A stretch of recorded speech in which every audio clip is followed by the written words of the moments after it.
Adrian has been an expert in promoting digital literacy in education. He worked various roles in education. He has been a principal for Future School in Singapore that partnered with Microsoft.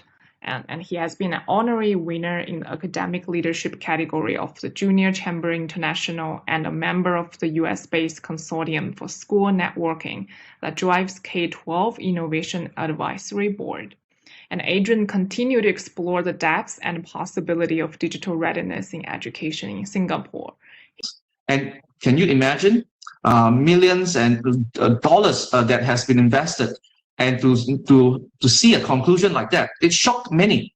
In fact, policymakers, when I was with the ministry, we were talking about this. The naysayers were laughing all the way to say, "I told you so. You shouldn't have invested." And the teachers, those who were innovative, trying new technologies, were disappointed with this report pre-COVID.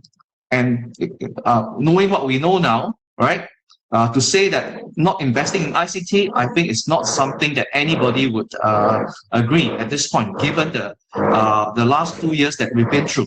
My personal view, I want to state it upfront, is that students can make big academic gains if you are enrolled in schools where personalized ways of learning, especially when teachers have access to effective technology and digital tools, it makes personalized learning possible. So in this case, we wanted to see whether Alan was a skillful communicator, an objective that the school had for all its children, right, at about 12 to 13-year-olds. And what happened was that with the system, we were even able to pool everyone in Alan's class to see how many of them met the criteria to be a skillful communicator and how many did not.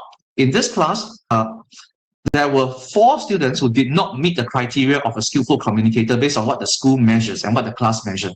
And lo and behold, they only missed by a few criteria. Now, do you fail the students to be a skillful communicator? Now, it looks really nice, but let me tell you, in terms of visioning, product, and all that, the project failed. And the thing here is, why did the project fail? It was a very painful lesson for me when I worked on this project, and I can tell, and I'm going to give you the reasons why it failed.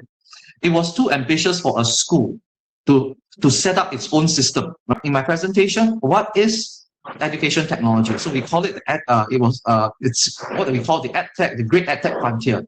It lies not in new devices or application, but really it is in the way teachers and students are using technology to enhance learning. Dr. Edison Fermin is the Vice President for Academic Affairs of the National Teachers College in Manila, Philippines. Prior to this, his extensive work covered curriculum, instruction, and leadership in basic education. He holds degrees in language education and language planning from the University of the Philippines. A 2019 Asia-Europe Foundation Training Scholar in Equitable Access in Higher Education at the University of Edinburgh.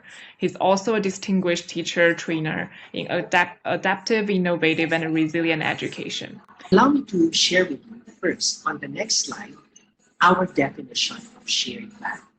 In our ecosystem, we wish to look at shared values, the process of solving big social problems at scale and on a profitable basis.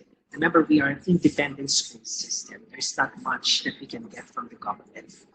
By leveraging two things, innovation and unique resources. These are the things that I'm sharing along the lines of shared value, because I guess this is the most important critical strategic decision that we have by academic institutions.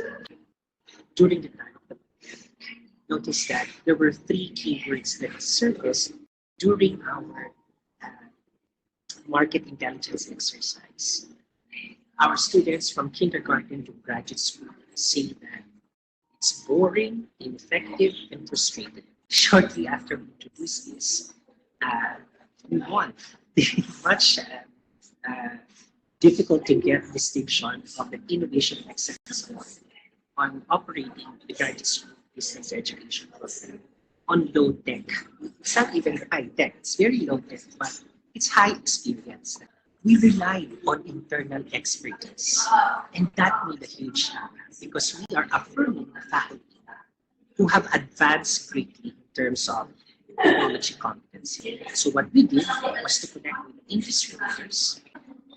What happened when we tried to figure out the real needs of these students? I'm very proud to tell you, we even increased our enrollment during the pandemic. If you see the numbers in 2020-2021, we were only at 12,952. A short increase, a little increase from the previous year was this. We have shifted towards tech-based assemblies. On the next slide, you will see that instead of just mere learning outcomes, we use whatever technology was affordable and accessible to us to increase the level of resilience, and responsibility, not only of learners, but more importantly, teachers. And that led them to exercising a lot of creativity, critical thinking, and connectedness or collaboration. Looking back, our appreciation of shared value helped us establish National Teachers College and its partners as part of a community of practitioners. And that's my final slide.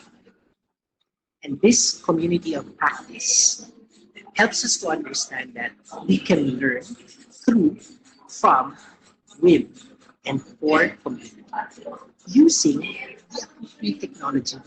So I grew up and studied in a very conventional education environment before going to college. And I do believe parents and educators have very different expectations for their kids comparing to my education experience. So I do have one question for Adrian. So I just wondering, like, what's your expectations for these generations of kids from an educator's perspective?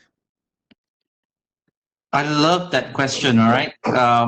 You know, I want to. I think everybody knows. I'm going to quote one of my. You know, I read some of the books. One of the favorite book I've read is about. You know what Jack Ma says. You know, everybody. I mean, we all know Jack Ma, right? So, one of the most interesting things he said, and I practice it as a parent myself. I have a 17-year-old boy at home. He says this, that you don't have to be number one, number two, or number three, or you shouldn't be last in school. I'm paraphrasing him. He says just stay in the middle, because the people who are number one, number two don't have time to learn other things, right?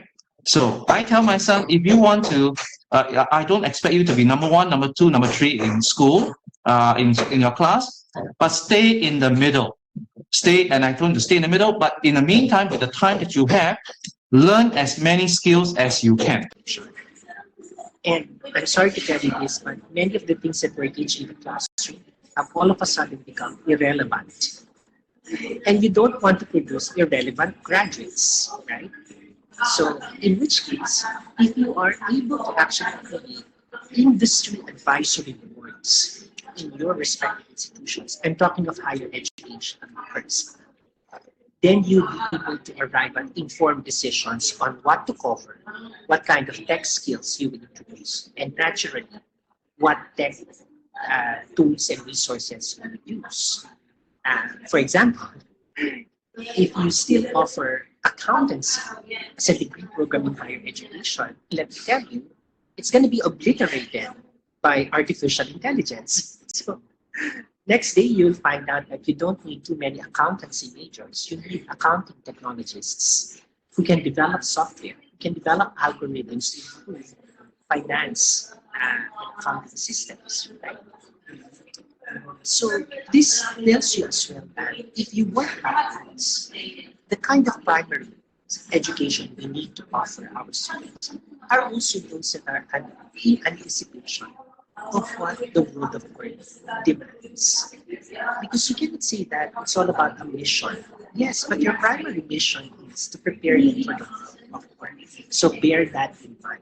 Now more than ever, a work-focused, work-oriented, future-proof system should be our priority. Everything else will follow.